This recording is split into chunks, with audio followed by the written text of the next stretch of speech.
what you're gonna say. I can't believe what you're alluding to, Max. Let it out. Let it out. What are you trying to say? He is going. This is my hot take. You just calm down. He is a great fighter. A good big man doesn't beat a great little man. It takes something more than a good big man to do that, and Lopez is more than just good.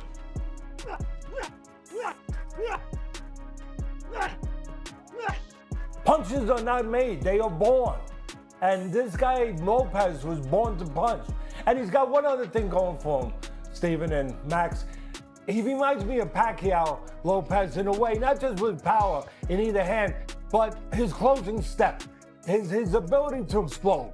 You know, kind of like an athlete in football, basketball, any of those sports where it's not about running a 40, it's about the quickness. It's about the closing step, the burst. He's got that burst. Not everybody's got that burst.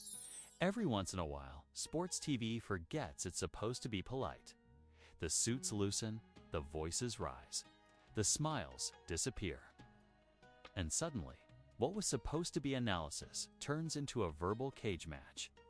That's exactly what happened when Stephen A. Smith and Max Kellerman collided over one question that split boxing fans straight down the middle. Shakur Stevenson or Teofimo Lopez. What started as a routine debate detonated into something else entirely. Not friendly disagreement. Not respectful back and forth. This was ego versus ego, legacy versus logic, and pride swinging harder than a championship right hand. Viewers didn't just watch, they leaned in, because when two of the loudest minds in sports media stop playing nice, the truth starts slipping. Out between raised voices and side-eye stares. This wasn't about boxing anymore. This was about who understands greatness and who's clinging to old narratives. About who's evolving with the sport and who's stuck replaying highlights from 5 years ago. The tension didn't feel scripted. It felt personal, like a debate that had been simmering backstage, finally boiling over on live television. And when analysts stop analyzing and start defending their pride, that's when things get dangerous. Because now the gloves are off. And everybody's watching. Stephen A. Smith doesn't walk into a debate. He storms into it like he's already won. His voice doesn't rise by accident. It rises because he wants the room to feel smaller. For years, that energy has carried him to the top of sports media, where confidence is currency and volume often masquerades as authority. When Stephen A. speaks, it's not analysis, it's a proclamation. And that style works perfectly until someone refuses to flinch. Max Kellerman is that someone. He doesn't shout to dominate. He waits. He lets the noise burn itself out, then steps in with logic sharpened like a blade. Where Stephen A. thrives on momentum, Max thrives on precision. Their chemistry has always been volatile, but this debate lit a different fuse. Because this time, it wasn't about a random matchup or a safe take. It was Shakur Stevenson versus Teofimo Lopez, and that question touched nerves neither man was prepared to protect. On the surface, it sounded simple. Two elite fighters, two different styles. One technical, patient, defensively elite. The other explosive, aggressive, and fueled by raw confidence. But beneath that surface was something far more dangerous. A clash of philosophies. A war between boxing's future and boxing's past. Stephen A. came in swinging early, framing the debate like it was already settled. He leaned into Teofimo's power, his moments of dominance, his ability to change fights with one shot. He spoke with the certainty of a man allergic to doubt. Every sentence sounded like a verdict delivered before the evidence finished speaking. Max didn't interrupt. That's what made it uncomfortable. He let Stephen A. build momentum, let the volume climb, let the confidence swell. And then he dismantled it, piece by piece. Calmly, methodically. He didn't dismiss Teofimo. He contextualized him. He didn't hype Shakur. He explained him. And nothing irritates a loud argument more than quiet clarity. That's when the temperature shifted. Stephen A. stopped selling his take and started defending it. His tone sharpened. His pacing changed. The debate stopped being about boxing and started being about credibility. Because when someone challenges your framework instead of your conclusion, it feels personal. Viewers could feel it instantly. This wasn't sports TV banter anymore. This was two intellectual heavyweights fighting over who truly understands the modern fight game. Stephen A. framed Shakur as talented but limited, skilled, but lacking the danger factor that defines greatness. Max countered by arguing that danger isn't always loud, and dominance doesn't need theatrics. And that's where the subtext exploded. This wasn't just Shakur versus Teofimo. This was subtlety versus spectacle, IQ versus instinct, discipline versus disruption. The debate mirrored boxing's identity crisis in real time. Stephen A. leaned into history, into moments, into narrative. He spoke like a man defending tradition, where power equals threat and flash equals dominance. Max pushed back with evolution, with data, with the uncomfortable truth that boxing has changed and patience now wins more belts than bravado. The clash intensified because neither man was wrong, but neither was willing to yield. Stephen A. accused Max of overthinking the fight. Max implied Stephen A. was romanticizing the past. The air between them felt tighter with every exchange. Fans watching didn't just pick sides. They projected themselves into the argument. Power punchers versus purists. Casuals versus analysts. Emotion versus evidence. This debate tapped into every boxing argument fans have been having online for years. And now it was happening on a national stage. Stephen A.'s voice grew louder, sharper, more deliberate. Not because he lacked confidence, but because he felt challenged. Max's responses stayed even, which only made Stephen A. push harder. It was like watching fire argue with ice, and neither element wanted to blink. The moment crossed a line when Stephen A. stopped addressing the matchup and started addressing Max. Subtle but undeniable. Phrases shifted. The tone turned pointed. The debate wasn't just about who would win, it was about who knew what they were talking about. Max didn't retreat. He doubled down. He broke down footwork, timing, range control, and ring intelligence. He painted Shakur as a chess player in a sport obsessed with checkers. And that framing hit hard because it reframed the entire fight narrative.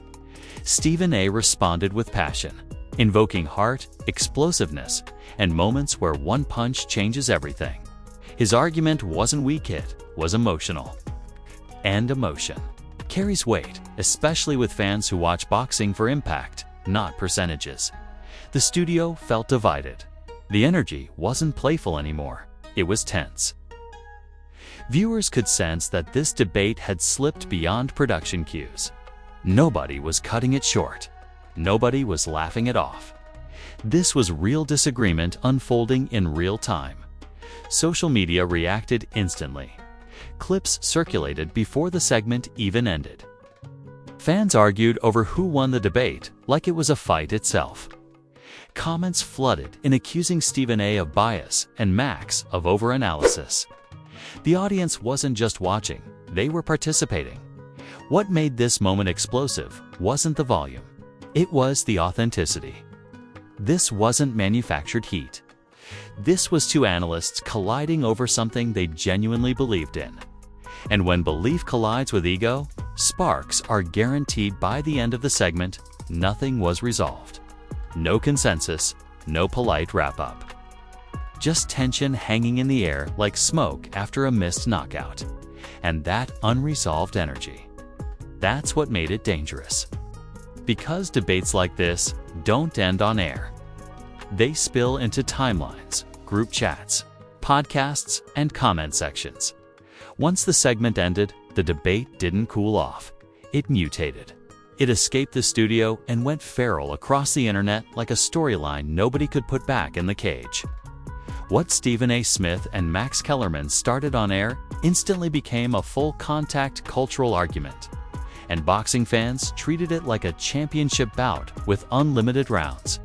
Clips hit social media before the producers probably finished their coffee, short edits, long rants.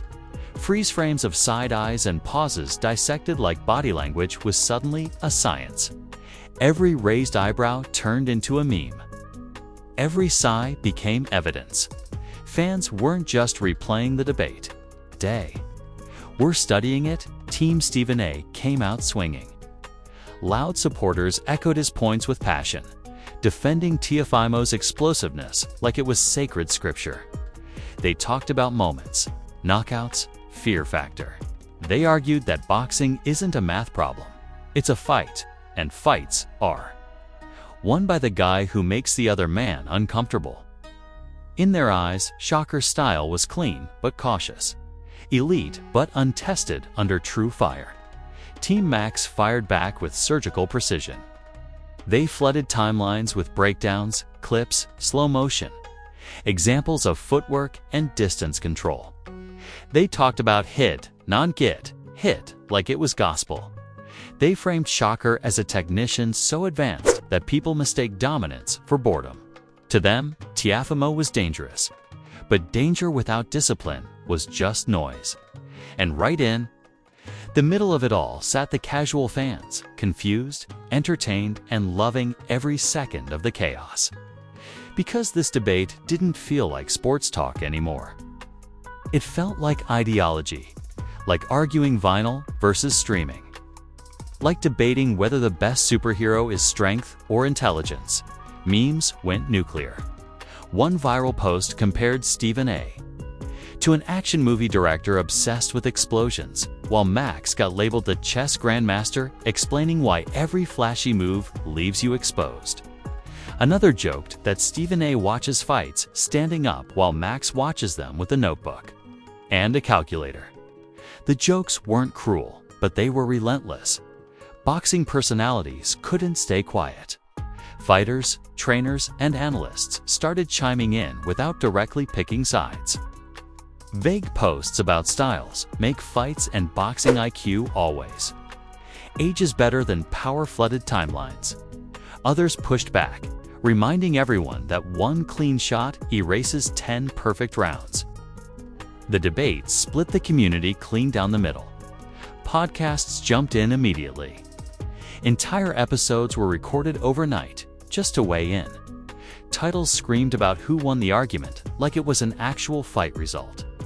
YouTube thumbnails exaggerated expressions, red arrows pointing at faces, captions promising chaos. The debate became content fuel, and everyone wanted a piece. Stephen A. didn't back down. His confidence didn't waver. If anything, it hardened. In follow-up appearances, he doubled down on his stance, reinforcing the idea that boxing greatness isn't about avoiding damage, it's about delivering it. His delivery stayed aggressive, unapologetic, and theatrical. He leaned into the criticism like it only fueled him. Max, meanwhile, remained composed, almost too composed, which only irritated Stephen A.'s supporters more. Max didn't gloat. He didn't escalate. He clarified, he explained. And that calmness made his argument feel dangerous. Like someone quietly dismantling your favorite myth while smiling politely. Fans started accusing Stephen A. of chasing entertainment over truth. Others accused Max of forgetting that boxing isn't scored on spreadsheets. The insults flew, but the engagement skyrocketed. This debate didn't divide fans, it energized them. Pop culture comparisons exploded. Some fans said this felt like an old-school sports argument dropped into a modern era that no longer agrees on fundamentals. Others compared it to debates in basketball about analytics versus eye test. The same fight, different gloves. The wildest part was how personal it started to feel for viewers. People weren't just defending fighters anymore. they were defending how they understand boxing. Their identity as fans, their reason for watching. This debate touched something deeper than a prediction.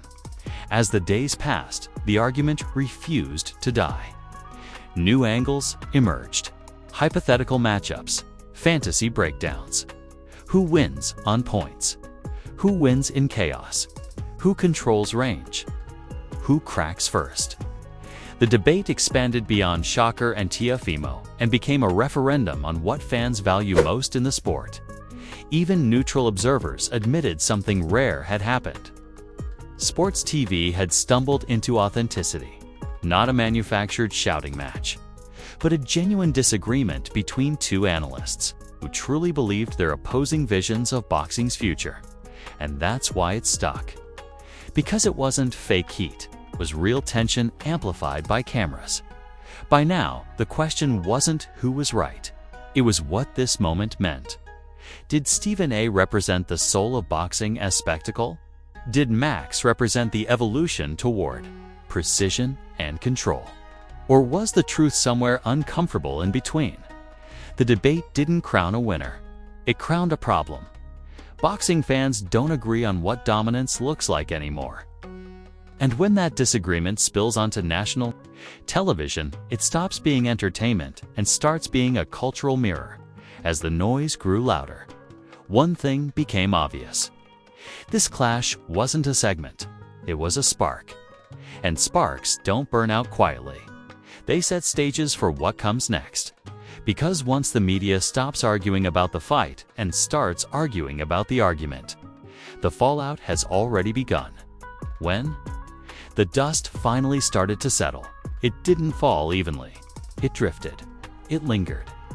And it stuck to reputations in ways that couldn't be brushed off with a joke or a follow-up segment. What Stephen A. Smith and Max Kellerman unleashed wasn't just a debate, it was a fault line.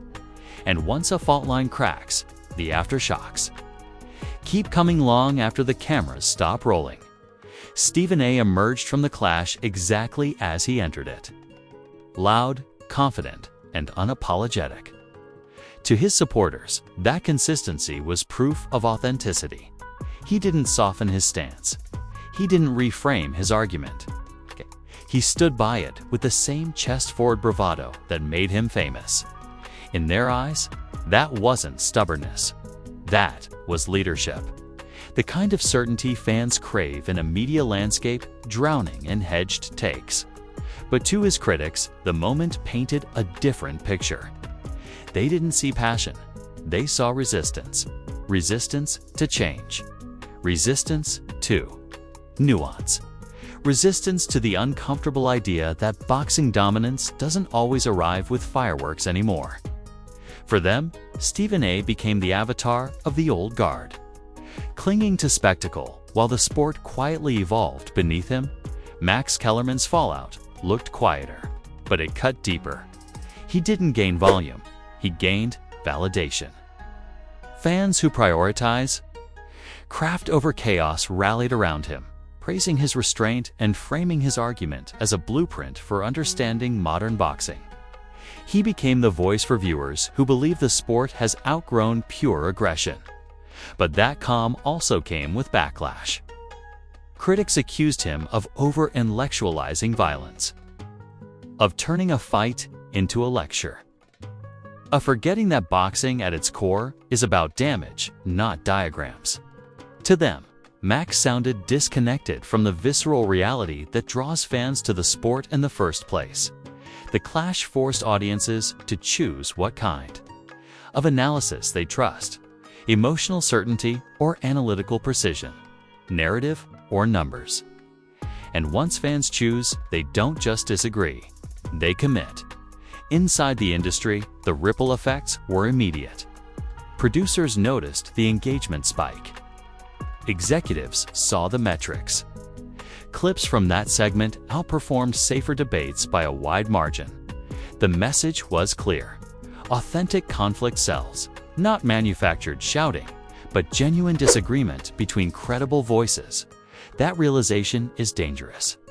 Because once networks see that tension drives traffic, the temptation to chase it grows. The line between honest debate and theatrical confrontation gets thinner. And suddenly, moments like this stop being accidents and start becoming expectations. For Stephen A. and Max, the clash redefined their on-air dynamic. Every future exchange now carries extra weight. Viewers listen harder, read deeper, search. For subtext, a simple disagreement will never feel simple again. The audience tasted blood in the water, and they'll expect more. Meanwhile, Shakur Stevenson and Teofimo Lopez found themselves recast as symbols rather than fighters. Shakur became the embodiment of technical mastery and quiet control. Teofimo turned into the avatar of explosiveness and unpredictability. The debate elevated both men, but it also trapped them inside narratives neither fully controls. Fans no longer talk about their skills in isolation. They talk about what those skills mean, what they represent about the sport's direction. That's a heavy burden for any fighter who just wants to win fights. Not ideological arguments. Public perception shifted subtly but significantly. This wasn't about who would win in the ring anymore. It was about which style the culture wants to reward, which approach fans believe deserves dominance. That's not a question settled by scorecards, settled by attention. The most telling consequence was how long the conversation lasted.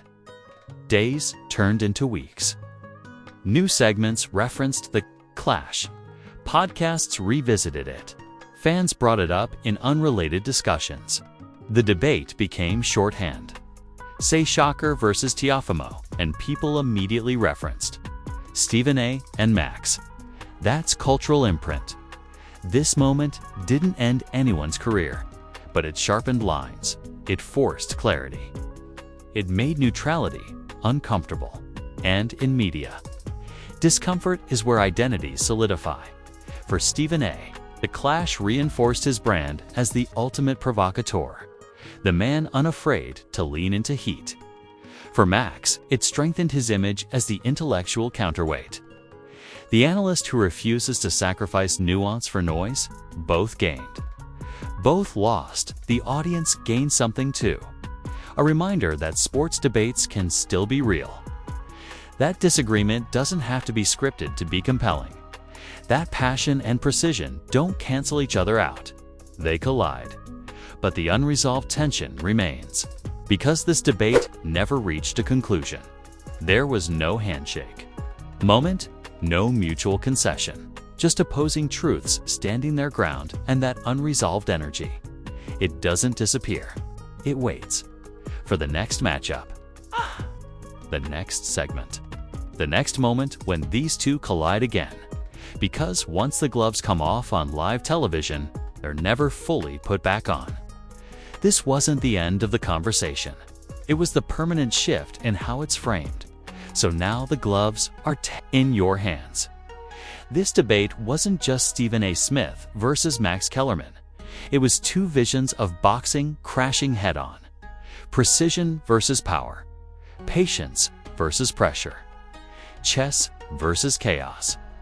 And if you felt yourself leaning one way, congratulations. You just picked a side in boxing's biggest identity war. Now drop it in the comments. Who were you riding with? Stephen A. saying one punch flips everything. Or Max breaking it down like dominance doesn't need fireworks. Don't type essays. Don't hedge. Pick a side. The timeline is watching and the judges are imaginary. But ruthless. If this breakdown hit harder than a Teofimo counter, smash that like button like it personally disrespected you. If you're tired of soft debates, recycled takes, and analysts scared to ruffle feathers, hit subscribe like you actually want your feed to stay dangerous. Because around here, we don't play it safe. We don't whisper disagreements. And we don't pretend every argument needs a handshake at the end. When sports media gets heated, we slow it down, break it apart, and expose what's really being argued beneath the noise. Scandals don't stop. Debates don't cool off. And boxing never agrees. That's why this channel stays busy. So stay locked in, stay loud, and stay ready because the next clash is already loading. And you know it's going to split the internet all over again when the opinions fly, the egos collide, and the gloves come off on live TV. You already know who's throwing the punches. The punch press, punch press.